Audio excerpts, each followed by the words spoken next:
Hello दोस्तों, तो आज हम लोग एक नए टॉपिक पे चर्चा करेंगे। तो आपको चित्र देख के पता चल रहा होगा कि हम किस बारे में बात करने जा रहे हैं।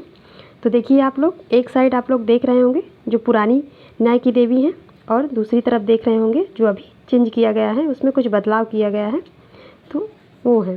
तो देखिए, इसमें काफ़ी अंतर देखने को आपको मिलेगा। और आइए हम लोग डिटेल से जानते हैं कि इसकी हिस्ट्री क्या है और इसमें जो सिंबल्स दिए गए हैं उनके क्या अर्थ हैं।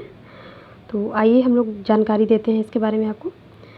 तो देखिए, भारत में न्याय की देवी की वेशभूषा में बदलाव किया गया है। जी हाँ, जो भारत में न्याय की देवी हैं उनमें कुछ बदलाव किया गया है उनके वेशभूषा में।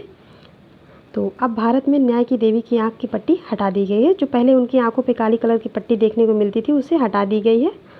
और जो है उनके हाथों में तलवार की जगह संविधान की किताब दे दी गई है। उनके हाथ में तलवार थी तो उसे हटा दिया गया है, उसकी जगह अब किताब जो है दे दी गई है। जो सेजाई हैं उनका मानना है कि तलवार हिंसा का प्रतीक है, जबकि अदालतें हिंसा नहीं करती हैं बल्कि संवैधानिक कानून के तहत इंसाफ करती है।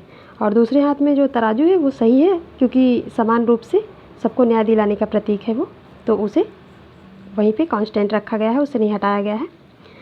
न्यायपालिका ने ब्रिटिश शासन में बदलाव किया है। जो न्यायपालिका ने ब्रिटिश शासन में जो उन्होंने उनकी परंपरा थी उनमें कुछ बदलाव किया गया है।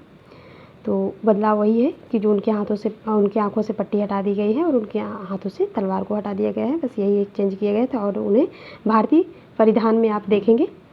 सुप्रीम कोर्ट ने देश को संदेश दिया कि अब कानून अंधा नहीं है। इसके अलावा सज़ा देने की प्रतीक देवी के हाथ में रहने वाली जो तलवार थी उसको हटा दिया गया है और उनकी जगह संविधान की किताब पकड़ा दी गई है। न्याय के देवी का प्रतीक के बारे में ये हम लोग चर्चा करते हैं।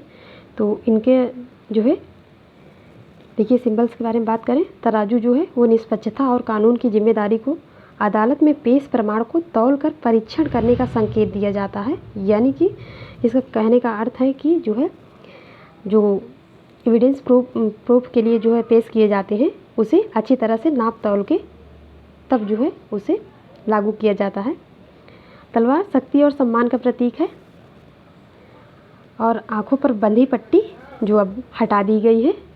पहली बार जो है इसे 16वीं शताब्दी में देखी गई थी और कानून की निष्पक्षता और वस्तुनिष्ठता का जो है ये प्रतीक था। तो देखिए आप लोग, ये पुरानी प्रतिमा है, अब इसमें बदलाव किया गया है। भारत में न्याय की देवी का इतिहास क्या है, इन्हें कैसे भारत एंट्री हुई इनकी।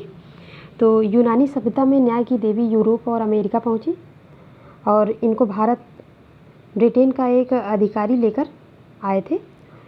इसको 17वीं शताब्दी में एक अंग्रेज न्यायालय अधिकारी भारत लेकर आए थे। ब्रिटिश काल में 18वीं शताब्दी के दौरान न्याय की देवी की मूर्ति का सार्वजनिक रूप से उपयोग किया जाने लगा और फिर आज़ादी के बाद न्याय की देवी को उसके प्रतीक के साथ भारतीय लोकतंत्र में स्वीकार किया गया।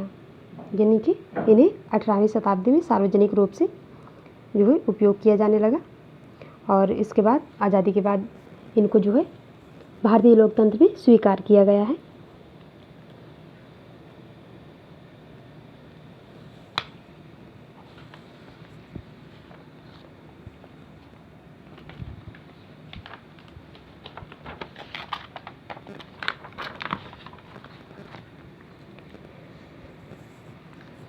तो आप लोगों ने देखा कि जो है आँख पर बंधी पट्टी थी उसे हटा दिया गया और बायां हाथ में तलवार की जगह संविधान की किताब रखी गई और दाएं हाथ में जो है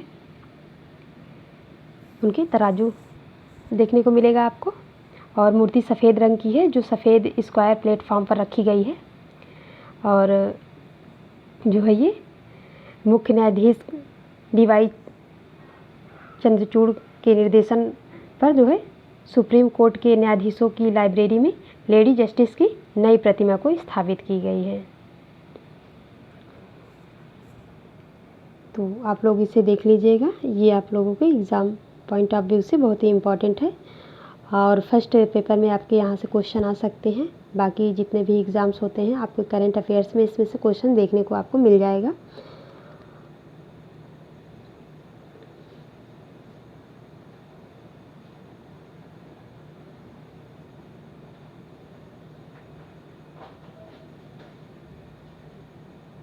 thank you for watching my video.